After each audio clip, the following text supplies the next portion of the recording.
દિયોદર તાલુકા પંચાયતના પ્રમુખની ચૂંટણીનો જે મામલો છે એ વારંવાર વધુ ને વધુ ગૂંચવાતો જઈ રહ્યો છે।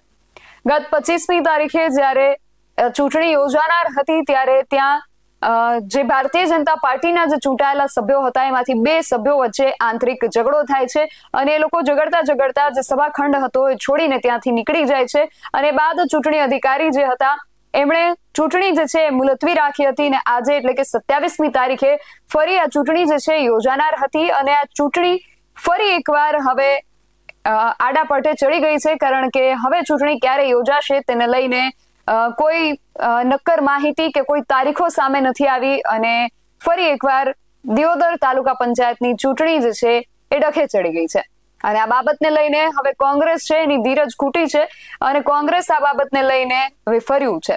શું છે સમગ્ર વિગત જાણીએ આ અહેવાલમાં। જય હિન્દ, BSI ન્યૂઝ પર આપની સાથે હું છું નિધિ ગઢવી। દિયોદર તાલુકા પંચાયતના પ્રમુખની જે ચૂંટણી છે એનો મામલો એટલો ગરમાયો છે। આ ચૂંટણીને લઈને શું ન થયું? જ્ઞાનીબેન ઠાકોર થી માંડીને વાવથરા જિલ્લા કોંગ્રેસના જે પ્રમુખ છે ગુલાબસિંહ રાજપૂત એમના સહિતના લોકોએ જિલ્લા પંચાયતની કચેરીની બહાર જ ધરણા પ્રદર્શન કર્યું હતું। એમની ઉપર FIR પણ થઈ છે અને હવે ચૂંટણી જે છે એ જે આજે એટલે કે 27મી તારીખે યોજાનાર હતી એ ફરી એકવાર ડખે ચડી છે। માહિતી હાલ એવી સામે આવી રહી છે કે આજે જે ચૂંટણી યોજાનાર હતી ચૂંટણી કમિશનરે 25 તારીખે એવી જાહેરાત કરી હતી કે 27મી તારીખે હવે આ ચૂંટણી જે છે એ યોજાશે।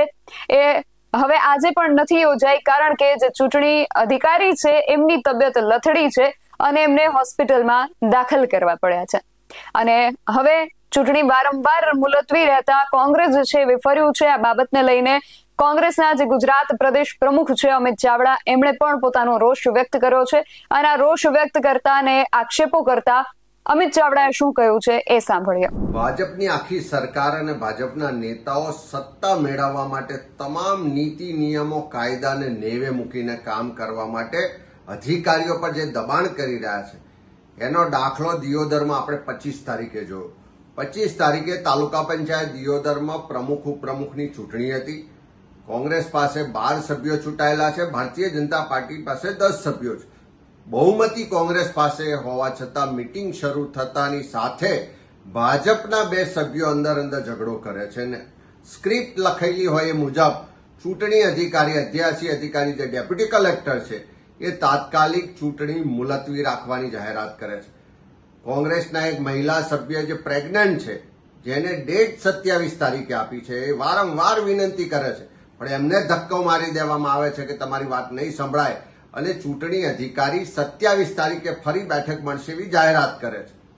કોંગ્રેસના કાર્યકરોએ સંયમ રાખ્યો, રાહ જોઈ। આજે 27 તારીખે ફરી પાછો સમય નિર્ધારિત થયો તો 11 વાગ્યો। ચૂંટણી અધિકારી આવતા નથી। 11:30 વાગે ખબર પડે છે કે હવે ચૂંટણી અધિકારી બીમાર થઈ ગયા છે, હોસ્પિટલમાં દાખલ થયા છે એટલે મીટિંગ નહીં મળે। 3 વાગ્યા સુધી મુલતવી રાખવામાં આવે છે।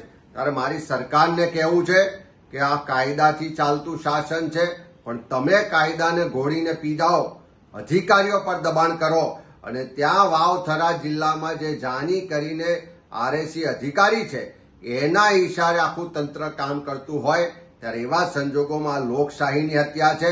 સરકાર મુખ્યમંત્રીને, પંચાયત સચિવને, વિકાસ કમિશનરને તાત્કાલિક આના માટે પગલાં લેવા માટે વિનંતી કરીએ છીએ કે ત્યાં અધિકારી જો બીમાર હોય તો નવા અધિકારીની તાત્કાલિક નિમણૂક કરો। 3 વાગે બેઠક મળવી જોઈએ, ઉપપ્રમુખ અને પ્રમુખની ચૂંટણી થવી જોઈએ। આ લોકશાહીની હત્યા છે અને આ જ રીતે જો કાયદો હાથમાં લેશો, લોકશાહીની હત્યા કરશો તો લોકોને રસ્તા પર ઉતરીને એક નવી ક્રાંતિ માટે તમે આમંત્રણ આપી રહ્યા છો। ત્યાં કાયદો વ્યવસ્થાની પરિસ્થિતિ ના જોખવાય એટલા માટે 3 વાગે નવા અધિકારી મૂકીને દિયોદરની ચૂંટણી થવી જોઈએ એવી લોકોની માંગ માટે તાત્કાલિક પગલાં ભરવા માટે રાજ્યના મુખ્યમંત્રી, વિકાસ કમિશનર અને પંચાયત સચિવને અમે વિનંતી સાથે આ કહેવા માંગીએ છીએ। તો એમણે આક્ષેપો કર્યા છે કે કોંગ્રેસના જે ચૂંટાયેલા એક મહિલા સદસ્ય હતા એમને એ પ્રેગ્નેન્ટ છે અને 27મી તારીખે ડોક્ટરે એમને ડિલિવરીની ડેટ આપી હોવા છતાં ચૂંટણી અધિકારી જે છે એમણે ચૂંટણી માટે પણ આ જ તારીખ નક્કી કરી હતી અને હવે આજે જ્યારે આ દિવસ આવીને ઉભો રહ્યો છે ત્યારે ચૂંટણી અધિકારીની તબિયત લથડતા એમને હોસ્પિટલમાં ભરતી કરવામાં આવ્યા છે. એમણે એ પણ આક્ષેપો કર્યા છે કે આ બધું જ ઈશારા ઉપર થઈ રહ્યું છે, પરંતુ અમે આ બાબતને લઈને આગળ લડત આપીશું. હવે દિયોદર તાલુકા પંચાયતની અંદર પ્રમુખ પદની ચૂંટણી ક્યારે યોજાય છે, કેવા સંજોગોમાં યોજાય છે, ચૂંટણીનું શું પરિણામ આવે છે, આ બધાને લઈને લોકોની અંદર કુતૂહલ જે છે એ જાગી છે. તમારું આ સમગ્ર વિષયને લઈને અને આ જે આખો ઘટનાક્રમ છે તેને લઈને કોંગ્રેસ દ્વારા જે આક્ષેપો કરવામાં આવી રહ્યા છે તેને લઈને શું માનવું છે અમને કમેન્ટ કરીને ચોક્કસથી જણાવજો. આવા જ વધુ અહેવાલો સાથે મળતા રહીશું. તમે મારી યુટ્યુબ ચેનલને સબસ્ક્રાઇબ કરવાનું અને અમને ફેસબુક અને ઇન્સ્ટાગ્રામ પર ફોલો કરવાનું ભૂલશો નહીં. બાકી નવી અપડેટ્સ માટે આપ જોતા રહો BS9 ન્યૂઝ. નમસ્કાર.